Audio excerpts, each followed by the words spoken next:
ಭೂವರಹಸ್ವಾಮಿ ದೇವಸ್ಥಾನ.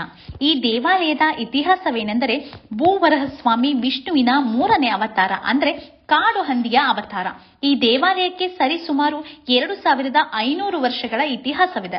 ಹಿಂದೆ ಪುರಾಣದಲ್ಲಿ ಗೌತಮ ಋಷಿಗಳು ಇಲ್ಲಿ ತಪಸ್ಸನ್ನು ಮಾಡುತ್ತಿದ್ದರು ಎನ್ನುವ ಪ್ರತೀತಿ ಕೂಡ ಇದೆ. ಹಾಗೆ ಇಲ್ಲಿ ವೀರಬಲ್ಲಾಳ ಎಂಬಂತಹ ರಾಜ ತಪಸ್ಸನ್ನು ಮಾಡುತ್ತಿದ್ದಂತಹ ಸಂದರ್ಭದಲ್ಲಿ ಒಂದು ಬೇಟೆ ನಾಯಿ ಒಂದು ಮೊಲವನ್ನ ಅಟ್ಟಿಸಿಕೊಂಡು ಹೋಗುತ್ತಿತ್ತಂತೆ.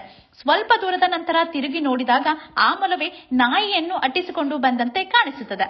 ಆವಾಗಿನಿಂದ ಈ ಸ್ಥಳ ಪ್ರಸಿದ್ಧಿಯಾಗಿದೆ. ಇನ್ನು ಈ ವೀರಬಲ್ಲಾಳ ರಾಜ ಈ ಸ್ಥಳದಲ್ಲಿ ಏನೋ ವಿಶೇಷತೆ ಇದೆ ಎಂದು ಭೂಮಿಯನ್ನ ಅಗೆದಾಗ ಈ ಭೂಮಿಯಲ್ಲಿ ಇರುವಂತಹ ಭೂವರಹಸ್ವಾಮಿ ವಿಗ್ರಹ ಸಿಗುತ್ತದೆ. ಇದು 18 ಅಡಿ ಎತ್ತರವಾದಂತಹ ವಿಗ್ರಹ. ಇನ್ನು ಈ ಭೂವರಹಸ್ವಾಮಿಯ ಎಡಗಡೆಯ ತೊಡೆಯ ಮೇಲೆ ಭೂದೇವಿ ಕೂತಿರೋದನ್ನ ನಾವು ನೋಡಬಹುದು. ಈ ಭೂದೇವಿ ಮೂರ್ತಿಯು 3.5 ಅಡಿ ಎತ್ತರವನ್ನ ಹೊಂದಿದೆ.